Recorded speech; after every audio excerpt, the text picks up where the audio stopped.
Yes, sir. Yes, sir. Yes, sir. How y'all doing? Come on in. Come on in. Y'all know how we do. Fast thanks. Sloan.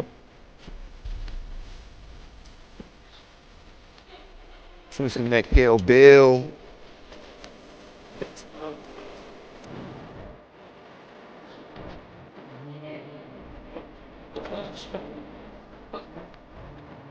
Mm.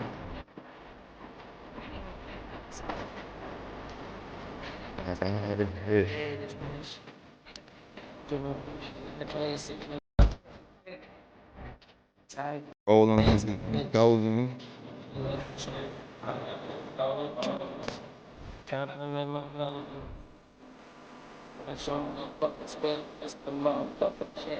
Look up to the set. Come on.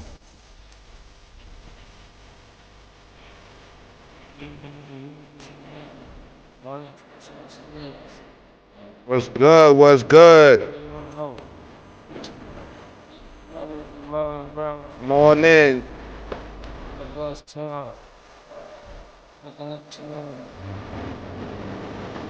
Jeff Music.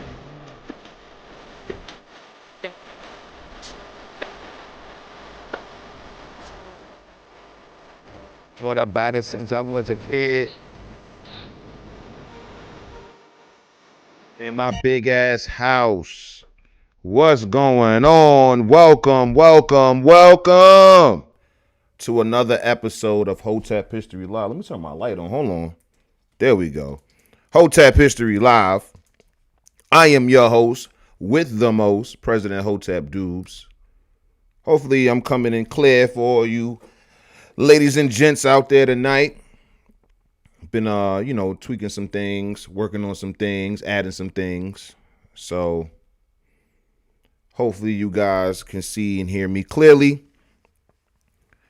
We are starting another week. See, I might have to dub this. But we are starting another week. I want to know how you guys' weekend went. What you guys get done over the weekend. How was your day? Did you make it happen like you were supposed to? You know? Did you meet those goals? Did you meet those objectives? You already know. We want to tap in. Shout out to Bert out the gate. You feel me?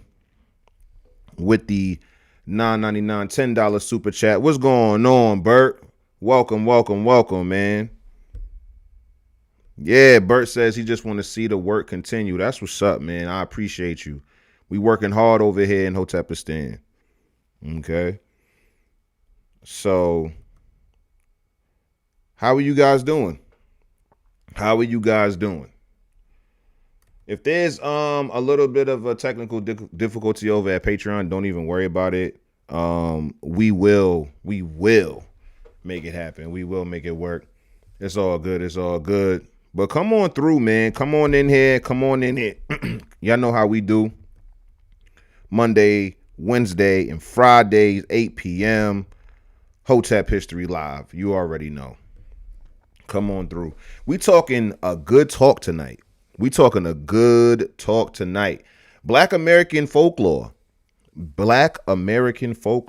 See, when it comes down to our history, even when it pertains to the mainstream histories, they don't get into our myths.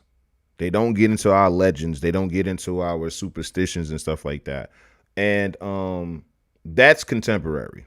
Historically, Black Americans documented this stuff. Hell, even non-Black Americans. You had a couple white Americans who jotted this stuff down just through their travels through the South and all of that stuff.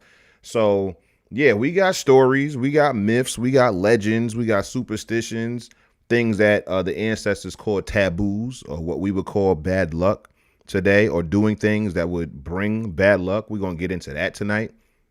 We're going to get into a whole bunch of different stories. Brer Rabbit will be brought up tonight, obviously. And we're going to have a good time. I got a couple, tabs up, as you can see. I got some tabs up. We'll get into those in a little bit. But as you can see on my screen, um, there's some things that I wanted to talk about before we got into the main content for tonight. And yeah, Mark and Flip are right there on the top of the docket for me. They on the top of the docket for me. I'm a fan of the Joe Budden podcast. I catch it as much as I can. Um, I usually don't miss an episode. I just don't watch it like religiously, like I used to, just because I just be super busy doing like HOTEP history stuff and all of that stuff. But yeah, so there was a bit of a quarrel between Mark and Flip on the latest Patreon drop that dropped today or late last night. And Joe apparently alluded to this on Spaces. He said that there was a little bit of a spat that almost ended in fighting and all of that. And let me turn this down. Yo, yo, yo. There we go. So you know how it goes. Tempers flare when it comes to all of this type of stuff, and it got a little crazy. So if you don't know what the hell I'm talking about, well, you will be introduced to the Joe Budden podcast and what was going on here, yo. Again, as a fan of the show, Imani does this a lot. Imani Imani be like the moralizer, you know what I'm saying, of the pod. Like, should we be doing this? We need to stop doing this. Should we? I don't think this is appropriate. Like he's one of them. Like he be trying his best. You know what I'm saying? He be trying his best to try to be like a wholesome person. It just sometimes be ill timed. Just like, bro, like let these are two grown men. I understand that you are worried about the public perception of the pod, bro, but people argue. It's whatever. And if you know about some of the stuff that Imani has gotten into as far as war of words and whatnot, is even more hilarious. Joe was gassing it, son. Joe know. He know this is for the content. Fuck it. All right. So I know the timeline is going crazy over this bar and shit like that. But it was pretty nasty. I'm not gonna lie. I understand the quick-witted clapbacks and all of that shit. And I understand that's Mark's bag. I get all of that. You dig what I'm saying? But it's like when a nigga is actually raising some like serious grievances with you and all of that shit, like he being earnest with you, he being dead ass with you, and then you say some slick shit like that, like it's nasty. That's nasty. If it was like if it was Flip trying to crack jokes or some shit like that, then it'd be one thing. But it's like Flip is dead ass trying to let Mark know like how he not appreciating in the way he move, and then Mark responds with that slick comment. That's the comment right now that got the timeline going crazy. You feel me? That he was able to say that slick shit in the middle of them going back and forth, and that just only turned Flip up even more. Son, Mark. All right, so I haven't seen many people bring this up, but Mark was drinking, son. Like, Mark was drunk, son. Like, I ain't gonna hold you. Mark is an angry drunk. That's what it is. Mark is an angry drunk, and he was off the sauce.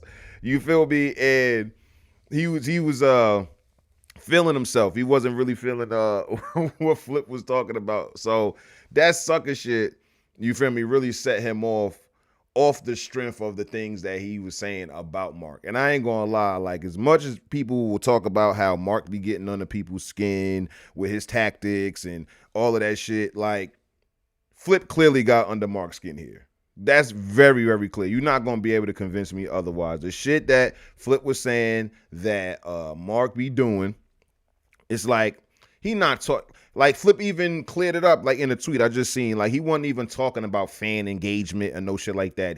Flip was talking about behind the scenes shit that Mark may do. And then Joe even talked about it. I don't know if it's going to be in this clip, but Joe even said in this argument that, like, he was jokingly paraphrasing what Mark was saying, but he was basically saying that, yo, if, we got to pay Flip and Imani less, I need more. So, Joe was adding, fuel to the fire for content and whatnot. then Mark clarifies and says, he said to Joe that I want more, and whatever needs to happen for that to happen, then that's what needs to happen. And if that includes giving somebody else a pay cut, then that's just what it is. So obviously, as a co-host, and you hear that or you get that implication, obviously you're gonna feel some type of way. Like, obviously. You dig what I'm saying? And I know that a lot of people are already gonna prejudge this shit from this clip and prejudge how, like, you know, Flip has behaved in previous interactions and altercations on the pod and shit like that, and they're gonna just throw this out with, oh, Flip is just being ignorant, Flip is not smart, all of this other shit. Like, it's easy to just throw away Flip's argument on the basis of him not being as eloquent as Mark. But if you're just looking at it objectively, if you're just looking at the gripes being made here, like, Flip has what you would consider a case. Like, dog, like, you doing things behind the scenes that could look like backbiting. And that, by definition, is some sucker shit. It is. So you can get offended by that, but that really don't mean anything to me. You offended, all right, cool, but do you not think that it's disrespectful or offensive to do what you're doing behind the scenes? Like, keep it 100. And so I'm not gonna lie, son. Like, the total reason why Mark would try to even allude to, like, some type of, like, I'm piping up, pause, and I'm ready to take it there energy was a little crazy. Not gonna hold you. Like, that's not at all. Not only is it not professional, like, I don't even think that's what you would want to do for real. Thinking about tomorrow, like, really thinking about the logistical or logical conclusion to those type of behaviors, bro, like, you are really not going to be on the good end or the positive end of that shit. Like, it's going to be crazy. Yeah, the numbers is going to go crazy, content, COE, content over everything and all of that other shit. But, like, at the end of the day, son, like, it's going to be a overall bad look for you because you caught a fade on camera. Like, that's not something that actually endears, further business and shit like that. Even if it doesn't affect the business in the Joe Budden network, but it's like other publications, other networks that may want to do work with you, seeing you catch a fade online over some shit like this is definitely not going to, endear them to you or you to them. So I just think that wasn't even that was a misstep. And I do largely attribute it to the fact that Mark was drinking. You feel me? That's just how I look at it. Yeah, for sure. That was another thing too. Like, it comes out later on in the episode that, one, Mark wasn't even offended by the word sucker or saying that was some sucker shit. And two, Mark just acknowledged that he's specifically or deliberately taking it another way. Like, so you can understand, like, if you are so gung-ho about the word sucker or, being called a sucker or whatnot, then any application of that word in opposition to you should be able to be fighting words. You feel me? But it later came out in the episode that the word sucker is really not that big of a deal. It's not a conversational deal breaker, one. And then two, you know exactly what Flip is talking about here. And then you chose to say, yo, I'm taking it a different way. Now, that could be either different from what you originally thought about being called a sucker in this context, or different than what Flip is talking about. Either way, you acknowledge that there is another way to take this, and you're saying that I'm taking it a different way. Like, you are acknowledging the fact that Flip more than likely is not trying to call you a sucker on some, disrespectful shit, but outlining the behavior that you are doing behind the scenes as some sucker shit. And again, we've already said, like Joe said this, I'm not making anything up. I don't work for the Joe Budden podcast.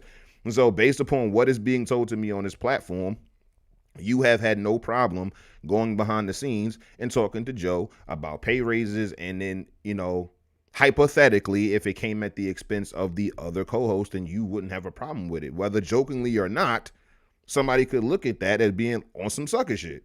Objectively speaking, if Flip did this shit, I would say the same thing. There's so many different things that I have called out over my fandom of this podcast from everybody on here, including everybody in this screenshot, including Mark. So it's like, nobody's above reproach everybody does some disagreeable shit when it comes down to the fans. So when it comes down to this, it shouldn't be, a big shocker that people would look at that type of behavior behind the scenes as some sucker shit. It's crazy.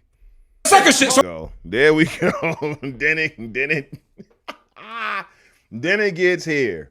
Then we hit the crescendo. Not all the way. Let's play it all the way through. Look at Mona. Look at Mona with her hand in her pocket, son. J1 in the cut. J1 in the cut watching all of this, because what you didn't see is that this was prompted from a question by J1. J1 asked, based upon what Joe said and all of that, what's the least amount somebody is up here should be paid, or something to that effect. And J1 asked Mark this, and then it went around talking about, Mark said, I'm not the police, I'm not going to do the police work, or whatever. Mona interjected and basically said that, hey, everybody has their strong suits, everybody's hired for a particular reason, and as long as we're doing what we're supposed to be doing, everybody's wages is fair. Very PC, like not PC in the sense that she was saying anything wrong or anything like that. She was doing her best to keep it above board and not delve into a bunch of fucking arguing and shit like that. She tried her best to keep it positive, I should say, instead of PC. And in that moment, Mark had made another joke which kind of started this whole shit. He made this joke at the expense of Flip and all of this other stuff. And everybody knows that Mark has a history since he's been on this pod, being able to say, like I said, funny little slick shit or whatever. And sometimes they don't catch him. I know Flip has gone on record and saying that he doesn't catch all of the times that Mark does this type of shit. So it's just like, you know what I'm saying? This was one of the times that he caught it, and then it turns into this. But yeah, this was all because J1 asked the question. Stop. No, y'all can't talk. Yo, that walk-off was crazy. Nah, Mark's walk-off was crazy, son. Oh, man. Okay. And there's only like 10 seconds left on the clip. So basically, son, it's like, this is where like Mark was like doubly wrong. You feel me? Like you was definitely, you OD'd when it comes to responding to Flip the way, you did. Like you obviously know that Flip wasn't on no super physical confrontation shit with you. So off the strength of that, you really didn't really need to do that, right? And then secondly, Joe is not about to yell at nobody when it comes to calming shit down. Like, all right, y'all done had y'all little, 1-2 and shit like that. Calm the fuck down. You feel me? Like, that's what it was on. And Mark was on some, like, fuck that shit. It's like, what do you mean, fuck that? There ain't no fuck that. This is my shit. What do you mean, fuck that? No, nigga, fuck you. Like, you're gonna do what I say in my shit. Y'all are not about to step out into this fucking hallway and make a bunch of fucking noise and then fucking up what I got going on in this building that I'm operating out of. Like, you out of your fucking mind. You already know, if y'all are fans of this shit, like I am, you know about the building wars that Joe was going through with all of the other tenants and all types of shit. So it's like, nah, son. Like, no, you're not about to, cause disruption in the hallway and shit like that because y'all niggas had a disagreement on the podcast or about the podcast. Like, hell no. Fuck, like, no, it ain't no fuck that. Calm the fuck down. Everybody in this bitch grown. You got responsibilities, nigga. You got a family. All you niggas got families. Like, what are you talking about? Nigga gonna tell me after I told him in my shit that you not about to talk outside. No, I'm talking to him outside. No, you are not. No, you're not. And so when it came down to that shit, again, I do think that Mark OD'd. I do think that Mark was largely in the wrong here. I think it was a huge exaggeration, for real, or overreaction rather, to whatever was going on. And Mark gotta take that L. That's all. I know as far as like the timeline and shit like that, motherfuckers is gonna be on Mark's side just off of the strength again that they appreciate the quick-wittedness, and then they also look at Flip as like this what's the word? Stupid. Like, that's the only word I'm not gonna over intellectualize this. Like, they look at Flip as stupid, and he behaves in a particular way to where he needs to be talked to like this. So they think this is like Flip's comeuppance. You know what I'm saying? And Mark even alluded to this when he said, yo, nah, because every time that Flip get mad, he talk to niggas like they pussy and we not. So this is something that I guess he's felt before. I remember Ish saying this previously. Ice alluded to it as well, to where it's like they was going back and forth with Flip, and like Ish was like, yo, you be talking like you the realest nigga in the world, or you the only real nigga and shit like that. And that's just not true. So I've heard that complaint about Flip before, but again, I don't think that it really applies in this situation. I think that the gripe that Flip had about Mark's behavior and what he was doing was absolutely valid. Absolutely valid. And you're not compelled to have to agree with him, but you're not about to sit here and say it's baseless. You're not about to sit here and say that he just randomly picked some shit to pick on Mark about. Like, he was not just blindly hating on Mark. Like, nah, son. Like, I'm not jacking the way you moving, bro. Like, no. So I'm not mad at Flip. I'm not mad at Flip at all. I think Flip handled it the best he could, for sure. I don't even fault Flip for standing up, because I've seen Flip stand up on other shit. So for Mark to take that as some like overt sign of aggression was OD too. Like, come on, son. Do you genuinely think that Flip was going to start moving furniture around here off the strength of the shit that y'all talking about? I don't think so. And this is somebody who actually squabbles. Like, we've seen Flip fight several times on camera. So it's not like it's not in his wheelhouse to do. I just don't think that Flip would have violated to that point just off of the strength of Joe. Flip going yell, Flip going argue and shit like that, but I think personally that Flip know how far he can take it. You feel me? Because he almost got into a scrap with Imani, I think, or some shit like that. But it didn't happen. You see what I'm saying? So it's like, I do think Flip know where to take it, but I also think that his complaint or his gripe about what Mark did or what Mark said was valid. Absolutely valid. You can't talk like that. You know what I'm saying? Like, I'm not gonna say you can't. You can do whatever you want, but talking like that, yeah, it's going to be characterized a particular way. You can't you can't run away from that. You know what I'm saying? You can't deny that. So, when it comes to that, yo, you gotta eat that. Pause. Like, you gotta deal with that. You know what I'm saying? So yeah. So the next thing I had was this. The next thing I had in my bookmarks was this. I didn't have much in my bookmarks. We got a lot to get to tonight. But so this is, I guess, a cathedral or something like that or whatever. And it just caught my eye because of like the historical relevance and all of this other stuff. And I do like the architecture.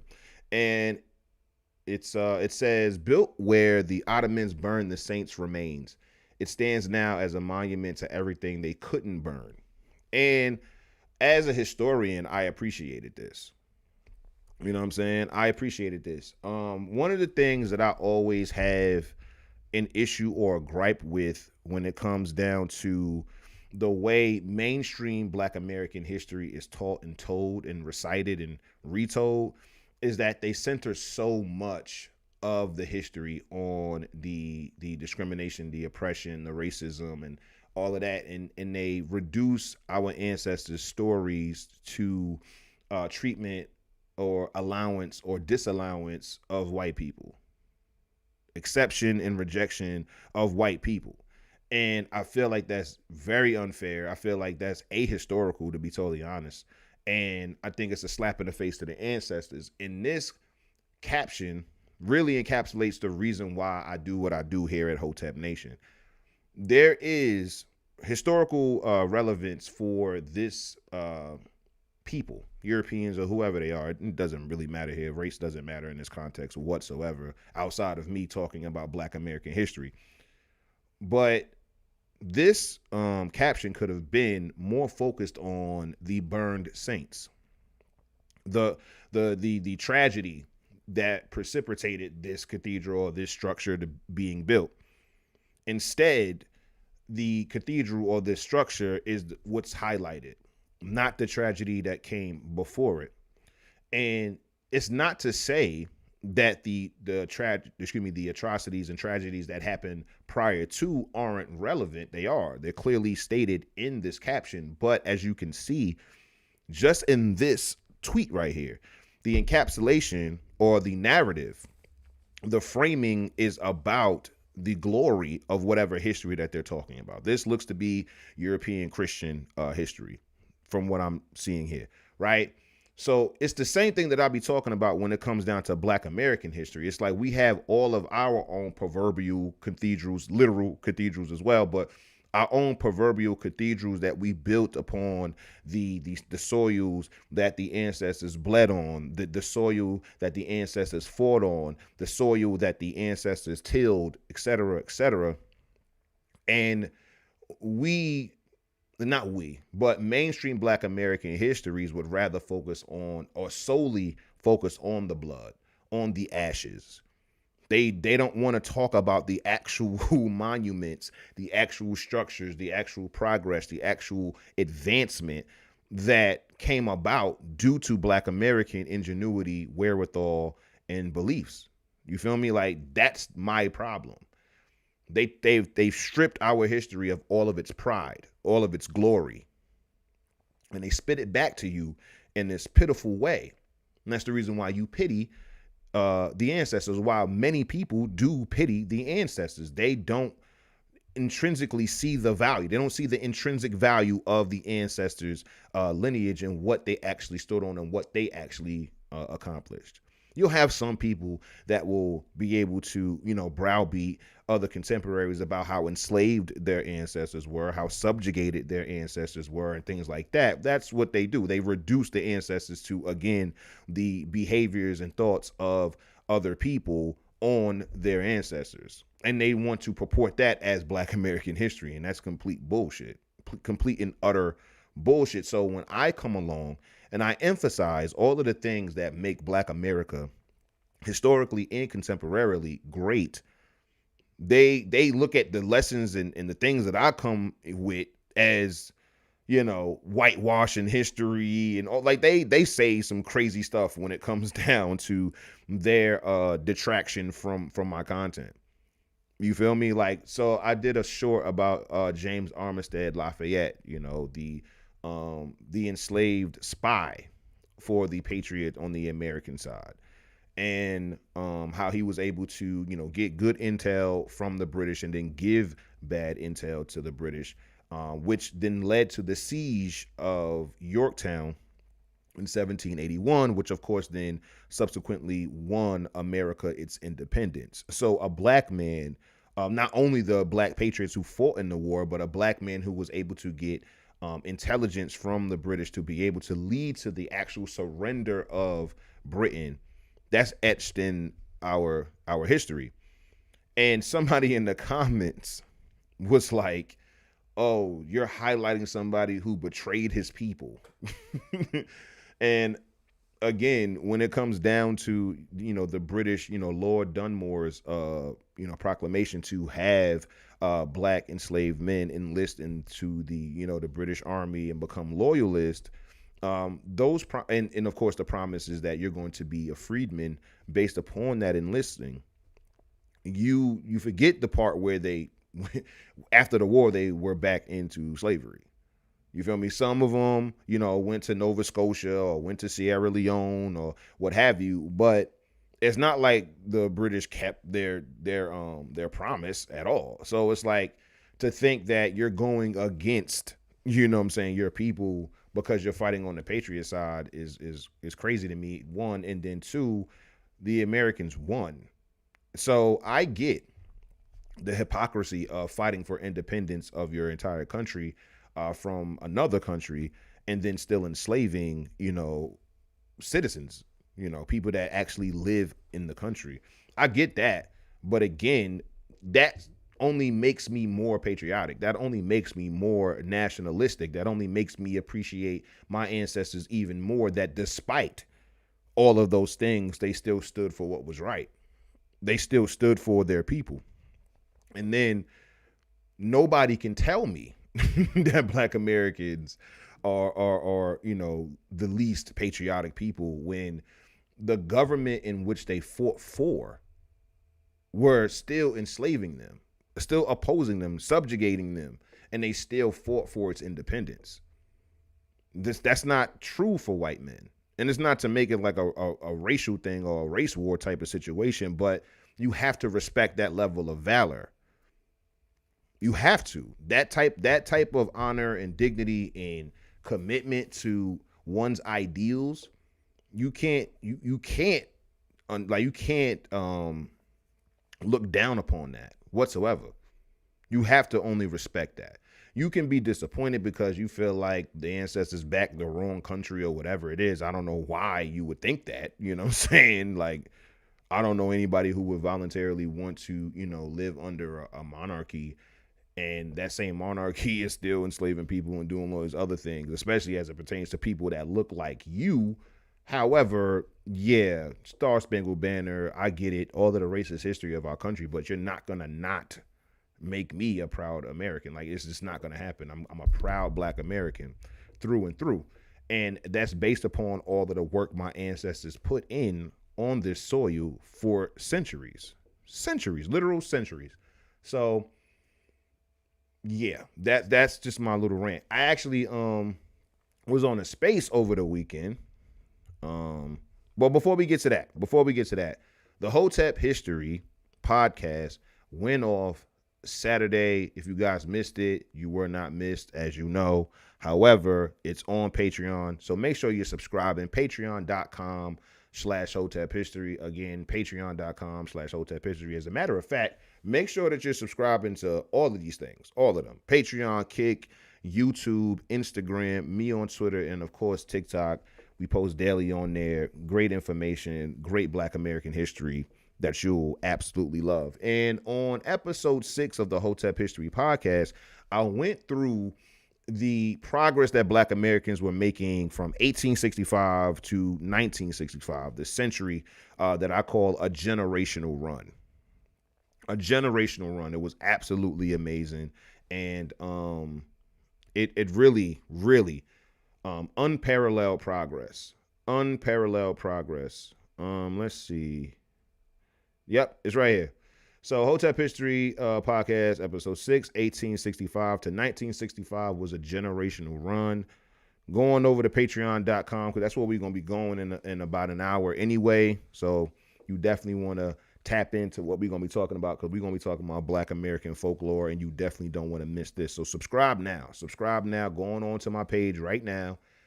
Click the pin tweet and get you some access to the Patreon right now. You definitely don't want to miss it. But the episode was mainly me just talking about all of the advancements and progress that Black Americans were making, but in those years, in that 100-year span. It was absolutely incredible. Like, I think a lot of people don't really understand. I said this in the episode. People don't really understand, and they take for granted how intentional you had to be successful in the 19th and early 20th century. It wasn't something that you could just, wake up and fall into. You had to work towards it from a very young age to a very older age as well, in order for you to become successful and die successful.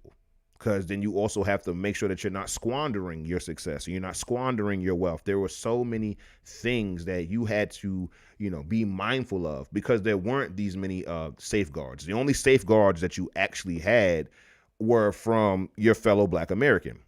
That was it. Somebody able to, to pick you up when you fall type deal. But outside of that, your failure was your failure. Your success was your success. And you had to really get it out of the mud. There weren't any apps on a phone that you can just click to be able to become successful. There weren't, clear paths made for Black Americans where they were going to automatically be successful, if they, just existed and lived. Like, no, son, they had to actually seek out information, retain it, and then apply it, and then have those trial and error, bouts for years just to be able to, perfect the formula.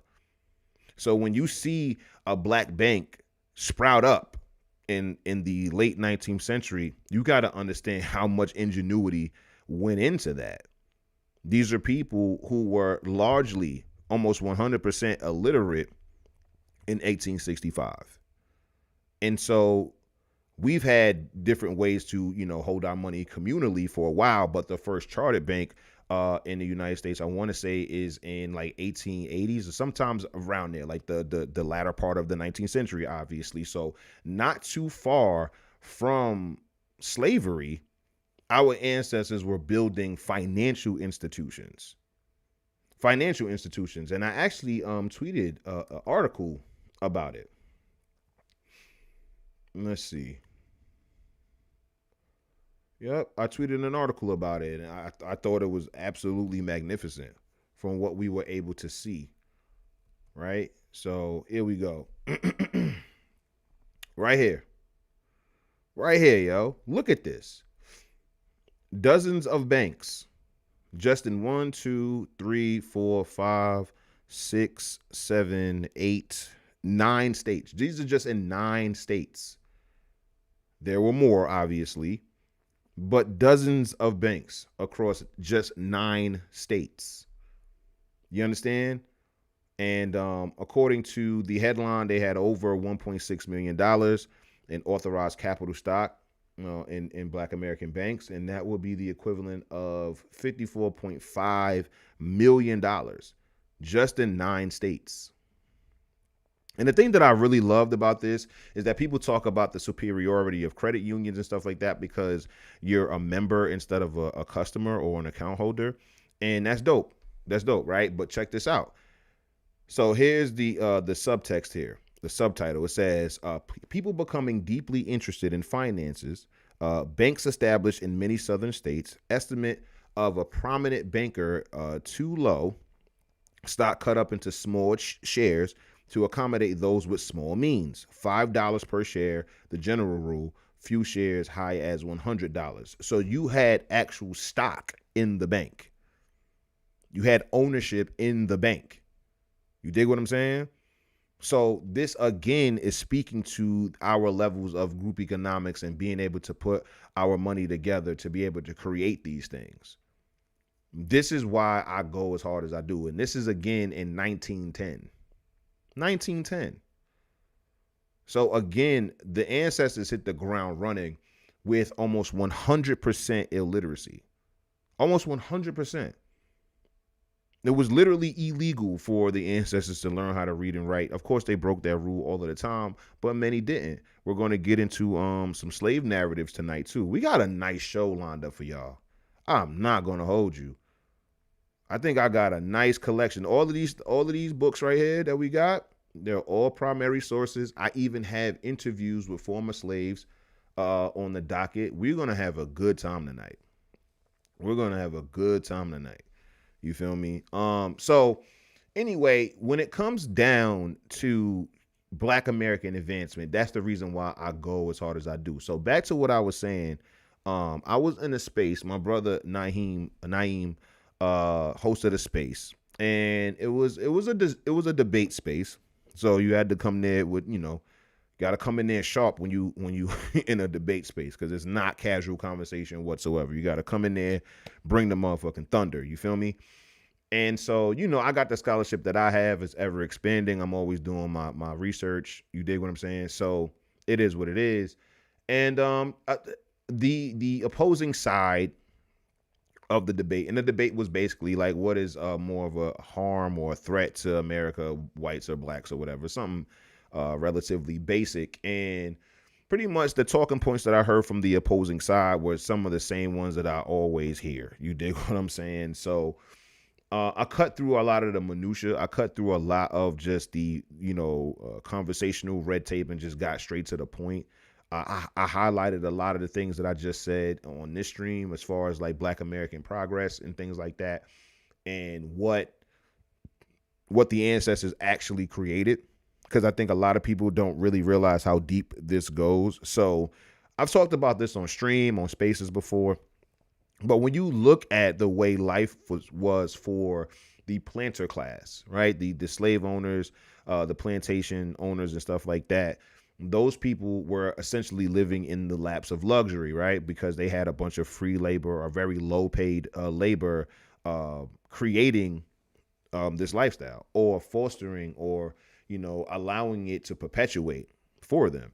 You read slave narratives all of the time where it's like even the children had slaves. They would obviously have slave children be the slave of white children or slave owner children, and they waited on them hand and foot. They also played together and stuff like that or whatnot. But at the end of the day, they were their property. And so there's stories that Booker T. Washington told of little plantation owner or white kids not being able to pretty much fend for themselves at all. They didn't have to work. They didn't have to produce. They didn't have to do anything.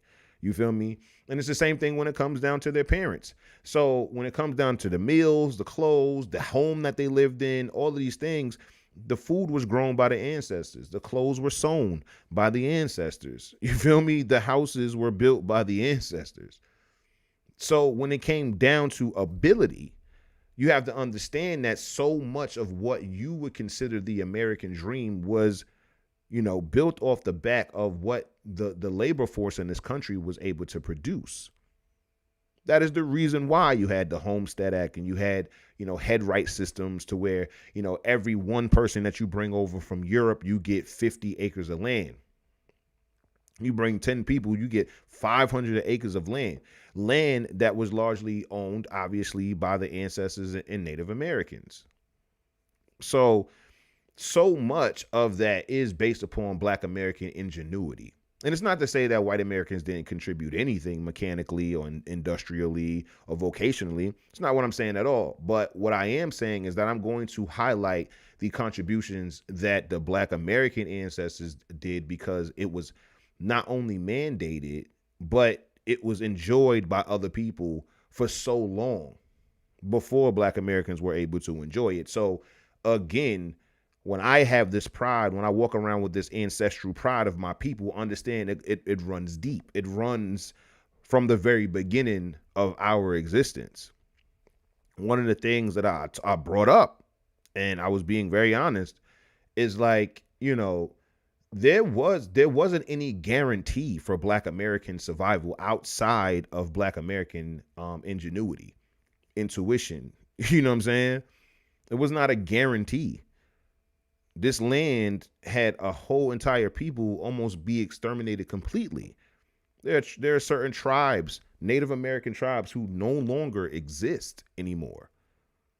So when it comes down to the probability of your people being extinct, it's not some slim chance. Like, no, it was very, very plausible that that could happen. And the fact that Black Americans not only survived, but thrived in so many different places, in so many different, areas in this country, mainly the South, but all over the country, wall to wall, coast to coast. Black American proliferation, Black American advancement, Black American progress. That's what it was all about. You got to have a lot of kids. You got to be able to, think about the next generation. We are very forward-thinking people, very forward-thinking. So when it comes down to the ancestors and what they've been able to build, it's incredible given the circumstances that they had. Like, so when it comes down to white Americans, right? And I'm talking about historically. So all you white people don't get your panties in a bunch. I'm talking about historically. You have had all of these federally sanctioned, leg ups to make sure that your proliferation was actually realized. Okay. So you have, like I said, the head right system where you got 50 acres per person. And those people were your indentured servants for at the very least 7 years. Then you have all of these other federal lands that you were able to get due to the Homestead Act. You were able to, benefit from the GI Bill. The initial wave of the welfare state that came into this country positively affected white Americans, and then it negatively affected them. But I mean, it is what it is. These things, these are all from the federal government to make sure that white Americans were able to still proliferate, progress, and advance. It was federally backed. Okay. Now, on the other side of that, as far as Black Americans in every generation and era that we're talking about here, there was no government help. And then on top of that, there was governmental opposition. There were no white codes. You know what I'm saying? There were Black codes. There was no Jim Crow laws that harshly or negatively affected white Americans. Like, there were no federally backed legislation or movements of government that was meant to subjugate white Americans en masse. If some poor white Americans got caught in the wash and all that other stuff, for sure, I'll acknowledge that. You feel me? Because I know of the impoverished white American population, particularly in the South post Civil War, where they were eating dirt pies and all of these different things, where it was like, real bad, abject poverty, for sure. I understand that. I study history, so I'm not ignorant to it. However, when it comes down to, the federal government actually, helping, quote unquote, its citizens get a leg up and all that other stuff, the white man and the white woman and the white child was first and foremost thought of, because that's what they believed, needed for advancement. Right? It's their government. They're going to look out for their people. And at the same time, black Americans, despite all of the things that was used by the federal government to impede black American advancement and black American progress by 1910, in just 9 states, you had dozens of black banks in 1910. Dozens. All over the country, hundreds even. All over the country. That's with the government and private citizens who are racist opposing you. That's with all of that. Imagine the black American progress if black Americans were able to get all of those sanctioned, federal backed, what I'm saying, leg ups and all of that. Imagine how many more banks, how much more capital black Americans would have been able to circulate amongst themselves had the federal government actually done right by them. And they didn't have to literally fight with citizens to give them their rights. Because again, nothing was given to the ancestors. Nothing was ever given to the ancestors. Okay. Your ancestors killed and died for the rights that they have today, for the rights that you have today, rather. So again, this is with all of that. This is with all of that on the ground. Black Americans were still able to build as many institutions as they did. Financial, educational, venues, like you name it.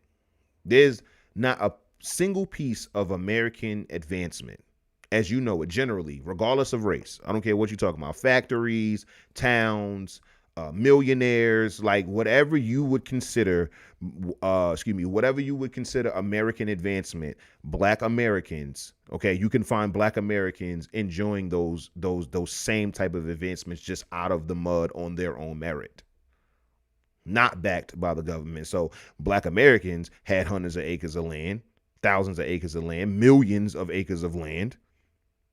Okay, that's a real fact about us. And that just wasn't handed to us. As a matter of fact, it was taken away from us. You dig? So it's like when it comes down to this stuff, like black Americans were never slouches. Historically, black Americans couldn't afford to be slouches. They had idleness being illegal. Being a vagabond, just being out in the street, loitering and all that other stuff. Like, that's where the history of loitering even comes from. We don't even want to see black people just hanging around. We so used to them working, we need to see them working all of the time. So black people, just by virtue of their work ethic, was not about to be slouching all day long. No, we got things to do. We got to get to it. And that's the history of the ancestors. And this is also the reason why I just tell us, like, yo, the solution to black American, problems today is just being able to return to what the ancestors were doing. You're not going to sit here and tell me that this is not a solid plan.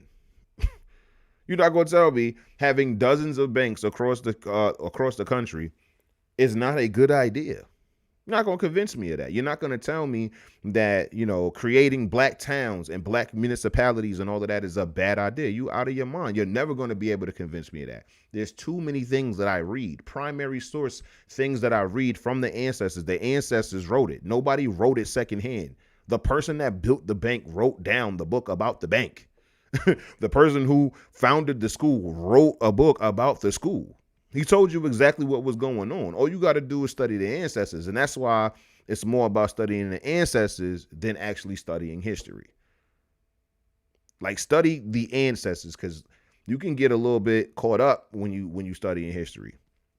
We've seen that on here. We've seen that on this stream where we're reading, secondhand sources from, the 2000 early 2000s or the very very late 20th century and all of that other stuff, to where they're putting their own spin on it. This is after a lot has happened culturally, socially, and politically, that the tone of Black American literature changes a lot after the 60s.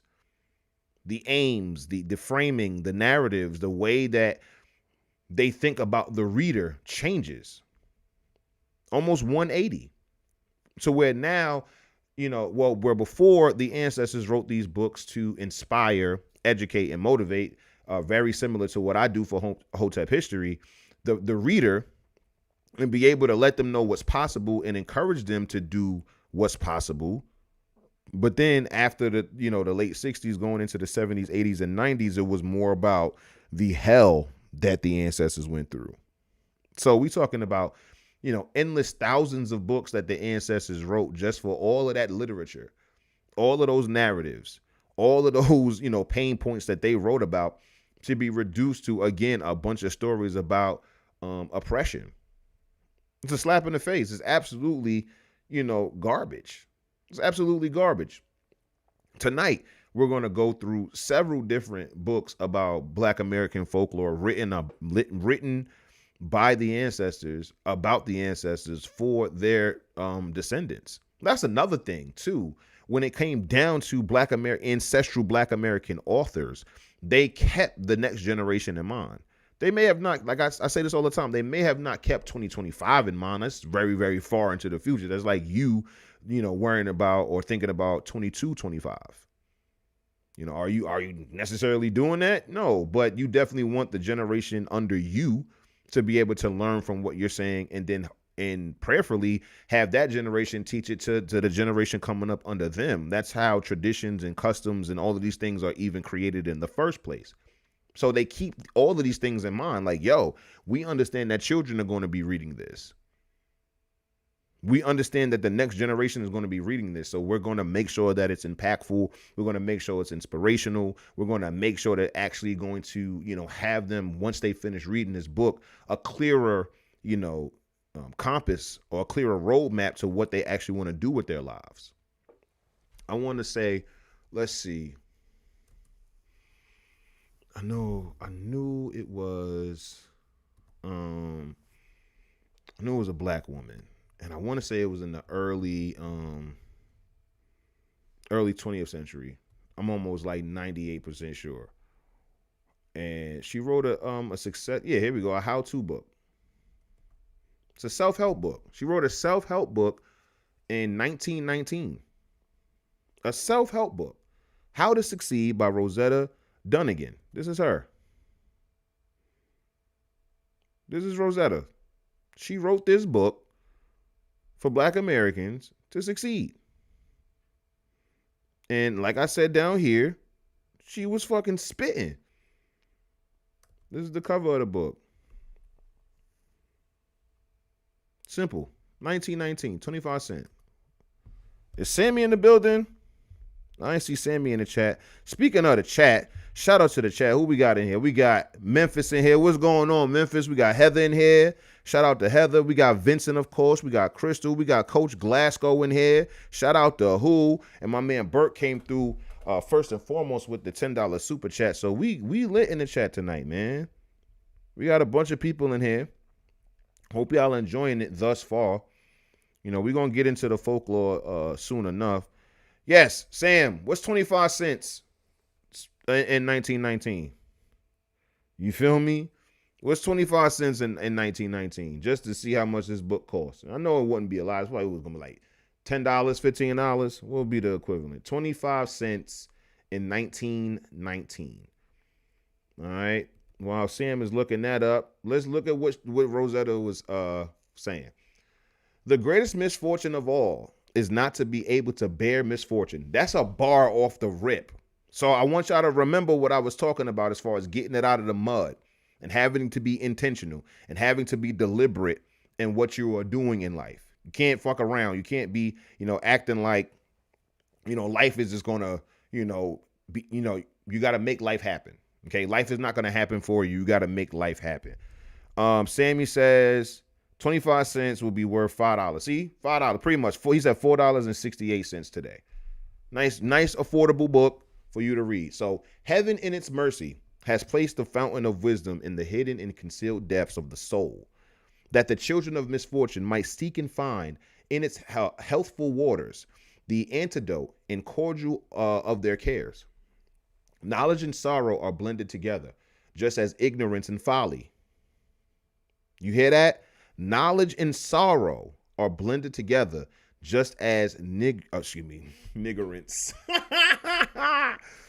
Knowledge and sorrow are blended together, just as ignorance and folly. You know how they say ignorance is bliss? That's what they're saying here. So if ignorance is bliss, then obviously being knowledgeable is going to come with a little bit of sadness. Okay? Because you know what you know. But you have to know it if you want to be intelligent. Man is like a sword in a shop window. Men that look upon the perfect blade do not dream of the process by which it was completed. Man is a sword. Daily life is the workshop, and God is the artificer. In the trials and sorrows of the life, I don't even know. I think it was just that. The very things that fashion the man. When borne down by trials, they are sent only for instruction. So again, look at the metaphors that she's using. She's cooking. Let's keep going. In youth, we look forward. The future appears calm as we approach manhood and womanhood. A life changes its appearance and becomes tempestuous and rough as the ocean changes before the storm. But ocean changes before the storm. In the changes of life, real joy and grief are never far apart. Trials come in 1,000 different forms, and many avenues are open to their approach. So again, not denying that bad shit is going to happen in your life. Get used to it. They come with the warm throbbing of your youthful lives. Keep pace with the measured tread of manhood's noon, and depart not from the descending footsteps of decrepitude age. We may not hope to be entirely free from either disciplinary trials of the fiery darts of the enemy until we are through with life's burdens. Okay? She's letting y'all know that you're never going to be free of trials and tribulations as long as you are alive. We may not hope to be entirely free from either disciplinary trials of the fire of the enemy until we are through with life's burdens. Men may be so old that ambition has no chain, but they are never too old to experience trials. Misfortune gathers around great men as storms do around great mountains. But like them, they break the storms and purify the air. You got to go through it. And once you get through it, it's going to be much better for you. Those who have had misfortune are like those who know many languages. They have learned to understand and be understood by all. Time is the rider that breaks youth. To the young, how bright the world looks, how full of novelty and enjoyment.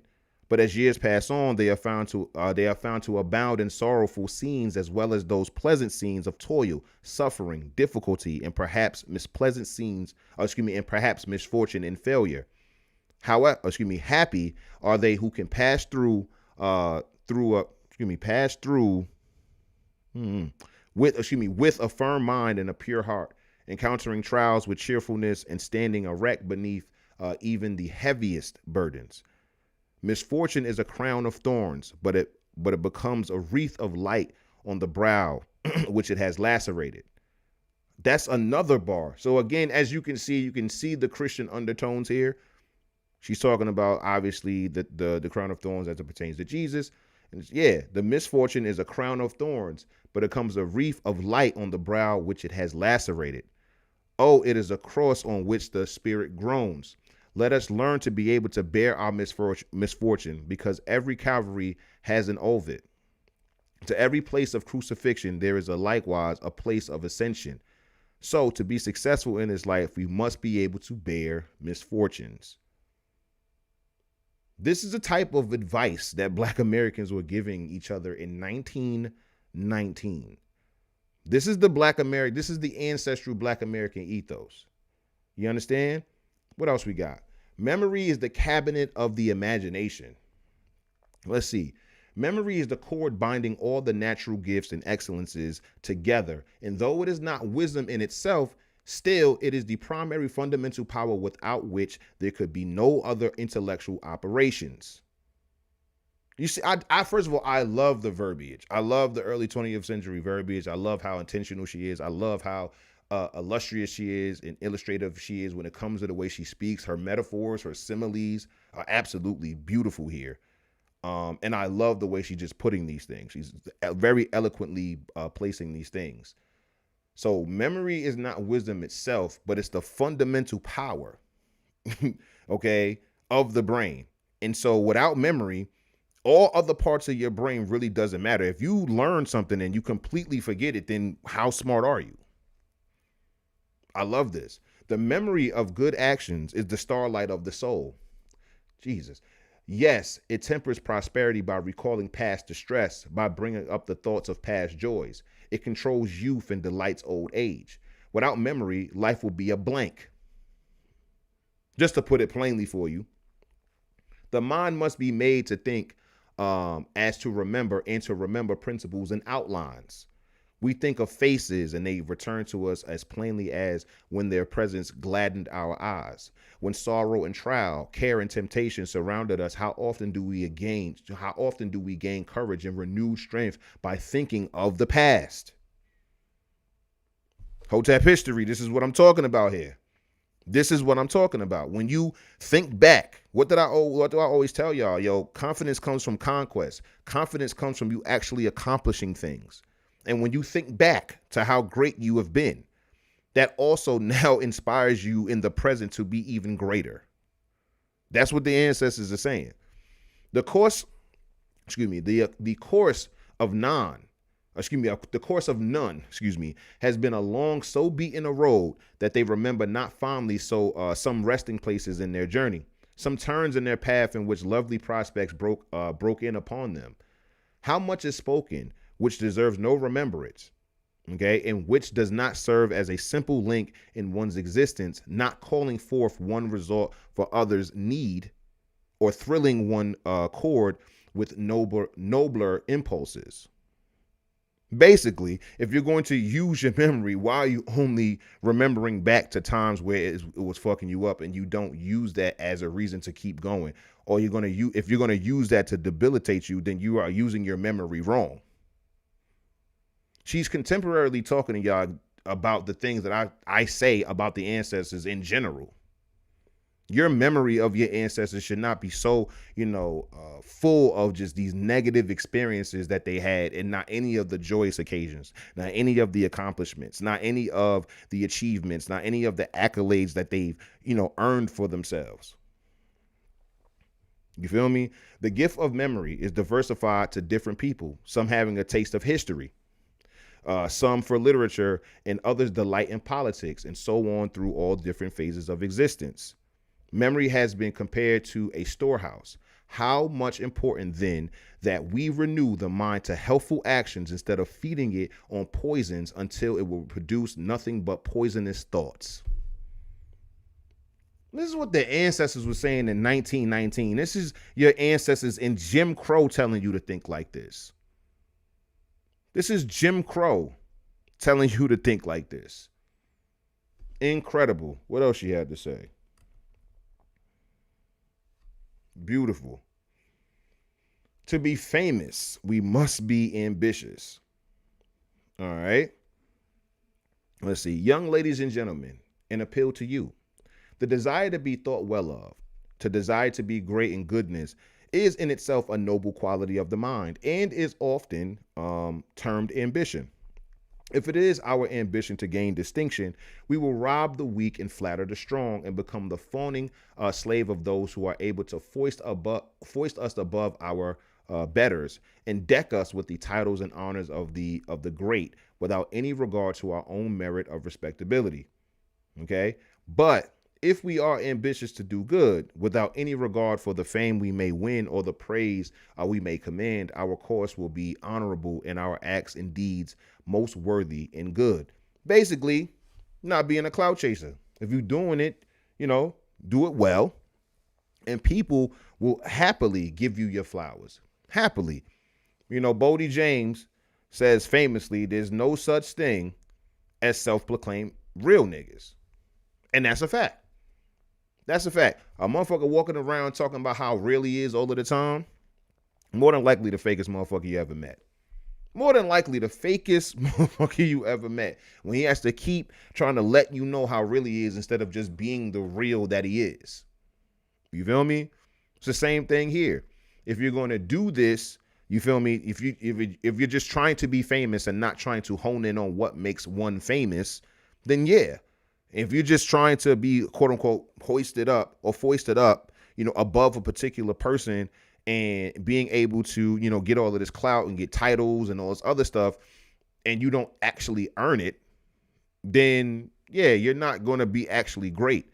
But if you do it, you feel me, and you are doing it earnestly and you're doing it for the greater good of not only yourself, but the people that are going to be ingesting whatever you're going to be doing, then you will be famous. All right. When we have done with the world, the prince of our worthy ambition, we will still remain in the minds of those who come after us to enjoy and reap the benefits, for which they will revive our memory and retain our names in the list of those whose labors have aided in enlightening the world and exalting the general interest of mankind. So again, this bitch pretty much, she's letting you know that I was right. Rosetta is letting you know that based upon what she's doing right now, and then me being able to use her, her literature over 100 years later, should let you know why this is important, this message. And I don't know how famous Rosetta was during her time. All I know is that I found this book in searching for the ancestors, and she popped right up. This is an amazing book, and it's a short read too. I don't think it's a very long book whatsoever. I don't think it's a long book whatsoever. You know what I'm saying?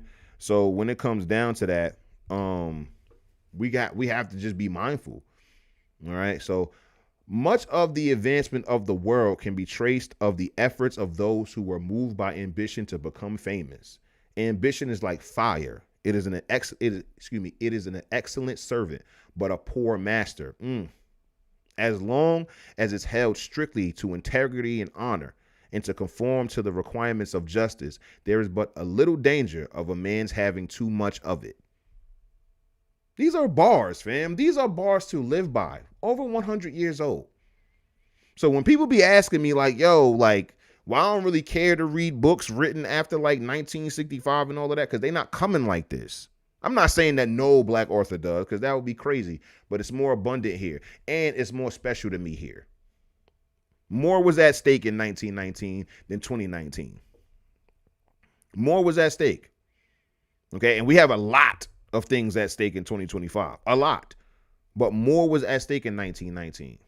The type of things that she's saying right here was extremely necessary to be said, written and read. I would say just as extreme today, but again, there was a lot more at stake. In 1919, it was legal to harass her. It was legal to do a whole bunch of unconstitutional things to her, and she still wrote it. The level of wisdom that she's operating in, I don't know how old she was. You guys can look it up. I don't know how old she was, but she's like literally being like a prophetess at this point. You feel me? A prophetess. You can't deny the wisdom here. You feel what I'm saying? Like, this is the type of stuff that I be on, man. This is really the type of stuff that I be on, and I really want you guys to know this is how we coming, man. You know what I'm saying? This is an amazing book. An amazing book. Let's see. Matter of fact, excuse me. Let's see what she got to say. Again. Not again, but some more.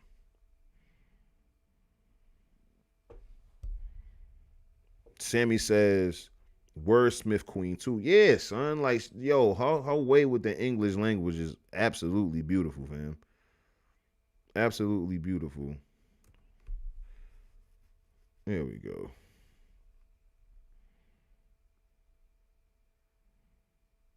Well, you already know failure a stepping stone to success. Like, come on, man. Like, look at what she's saying. Like,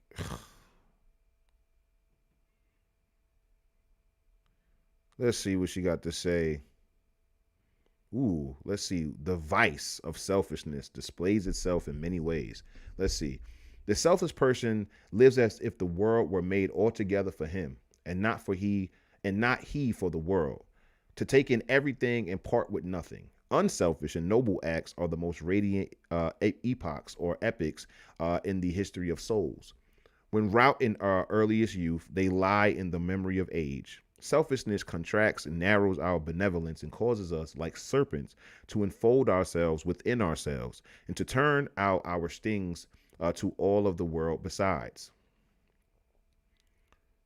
As frost to the bud and blight to the blossom. Come on now, look at these bars, fam. Even such in self-interest to friendship, for confidence cannot dwell where selfishness is porter at the gate. Come on, man. Selfishness is the bone of all life. I want to say it's bane. So there's a reason why I like to read the first primary sources. I don't think it's the bone, but whatever. Selfishness is the bone of all life and dwarfs all the better nature of man. It takes from him that feeling of kindly sympathy for others' good, which is one of the most pleasing traits of manhood, and in itself sets up self as the one whose good is to be chiefly sought.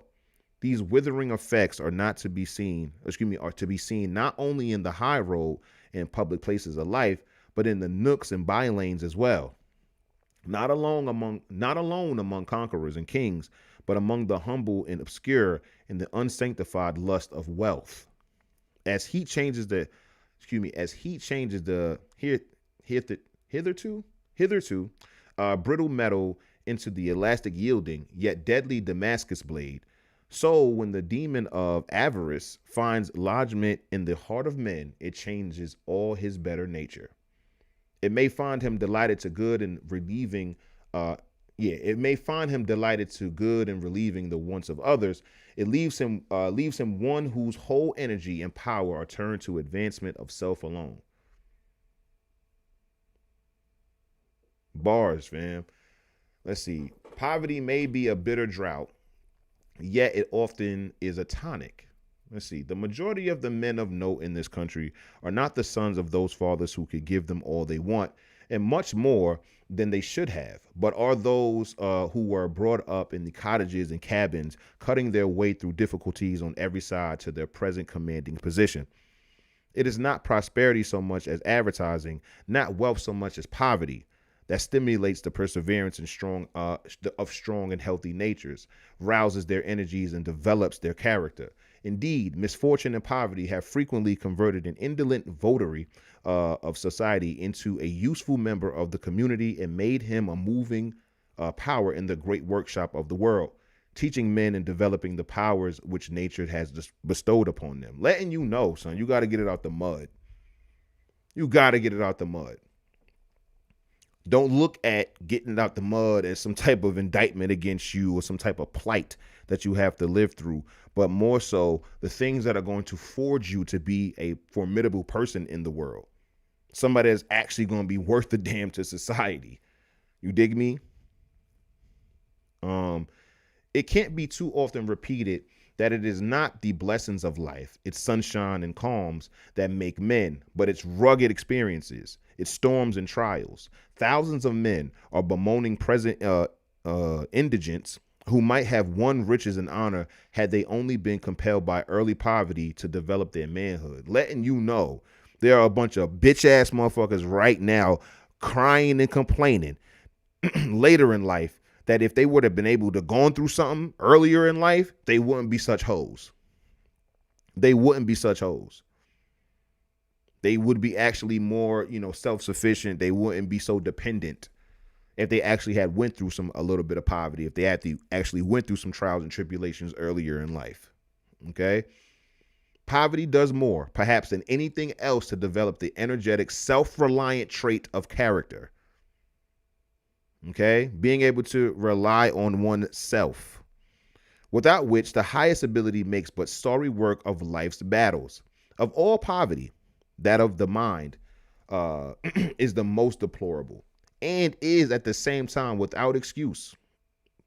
1919, telling you that mindset is everything, telling you that you need to be thinking better if you want to succeed. This whole book is about how to succeed. The ancestors literally wrote a book, very short one too, on how to succeed. And you having the poverty of the mind is worse than physical poverty. Point blank, period. Is the most deplorable, according to the ancestors. And at the same time, she said, is without excuse. You can't, there's no excuses for that. This is in 1919, son. She's telling black Americans that you don't have an excuse to have a bad mindset. During Jim Crow, fam.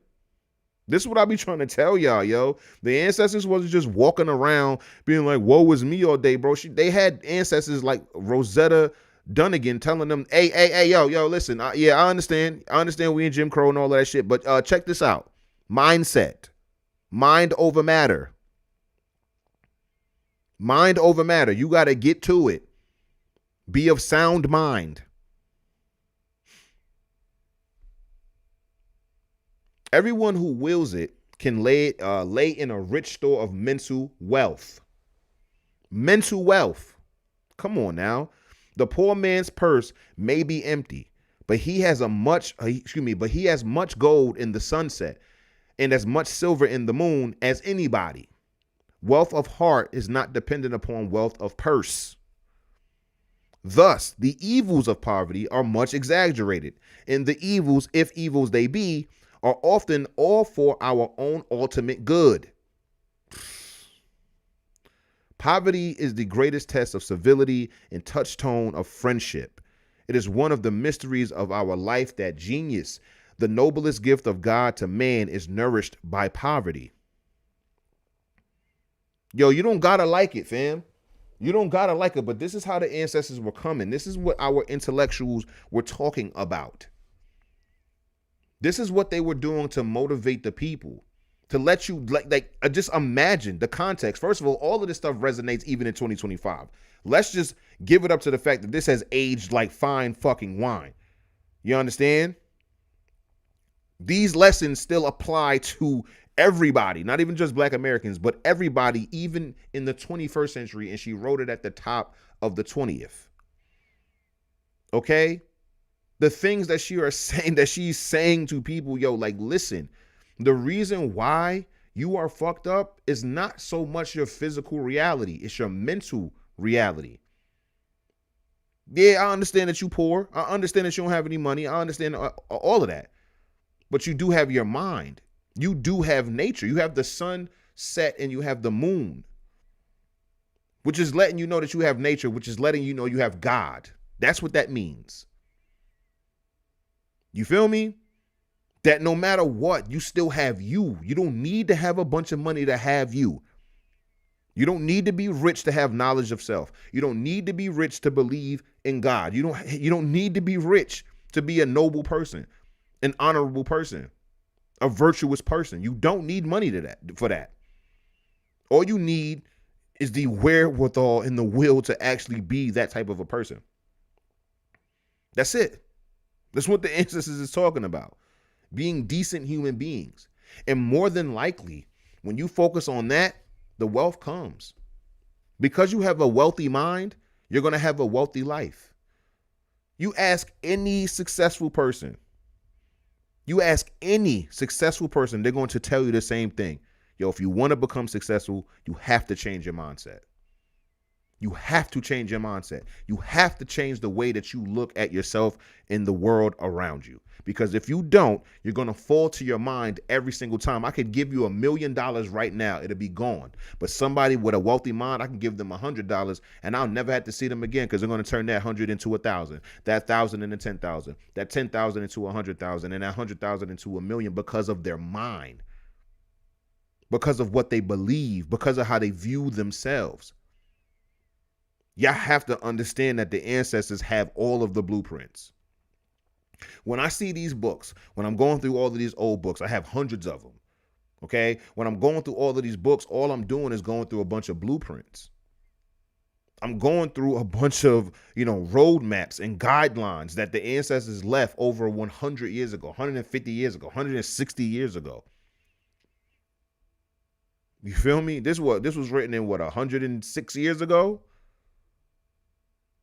106 years ago, Rosetta let us know this. Got up out the way, wrote this, got up out the way. And then over 100 years later, here we are reviewing it and seeing that these lessons still hold up to this very day.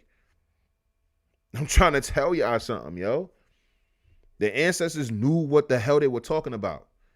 They synthesized this stuff to a T. They filtered it down to its rawest forms so it could be applied in any era. As you can see, there is nothing in her prescription that is specific to the 20th century. This could have been written in the 15th century or the 29th century. It does not matter. Like, this stuff applies no matter what point in time you're in. Because again, it was about being able to help those around you, but also focusing on the future. Nothing in this book is specifically about 1919. Nothing. Everything about this book is about how Black Americans are supposed to succeed. Point blank, period. Point blank, period. And I think a lot of people, get this stuff mixed up and messed up. It's like, nah, son, the ancestors knew exactly what to do. That's the reason why they were able to build banks, fam. That's the reason why they were able to build towns. You're not going to build a town with a negative mindset.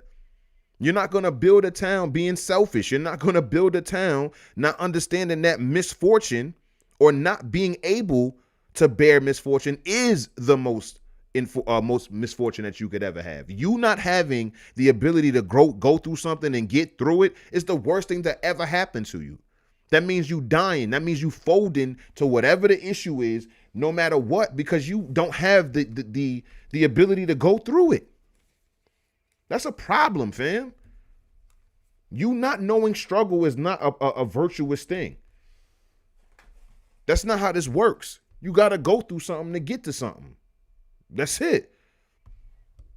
That's the roadmap. That's it.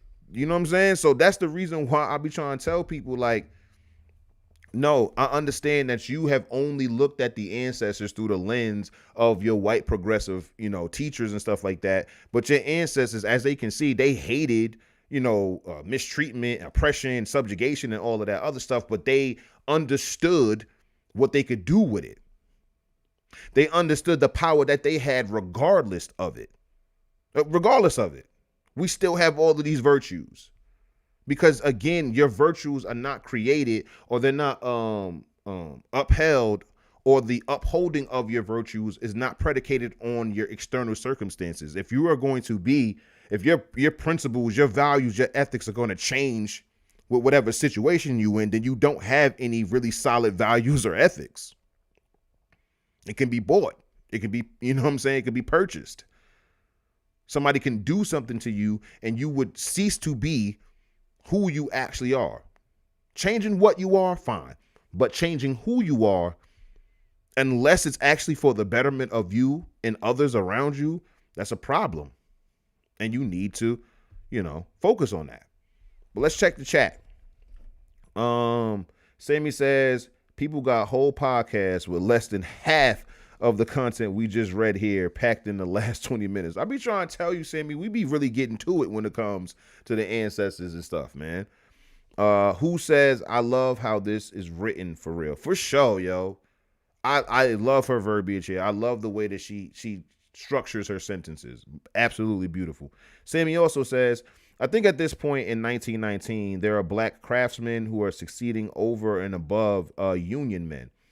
Their skill and fortune came from a previous generation of poverty and misfortune, as you can see. As you can see. So I'm trying to let y'all know something, man. The ancestors know exactly what they're talking about. We're going to get even further into the lore of the ancestors. We're actually going to be talking about Black American folklore tonight.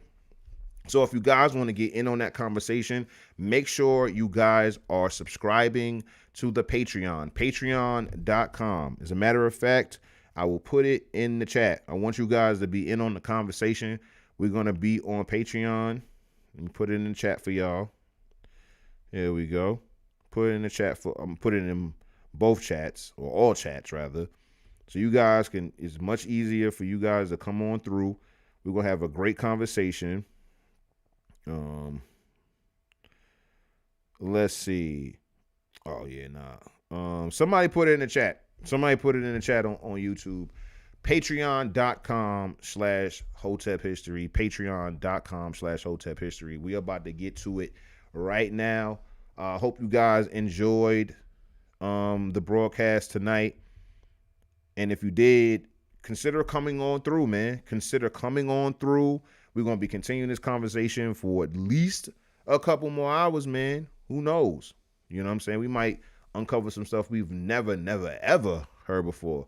So this is just a little preview of what we're going to be talking about. We got this right here, her right here.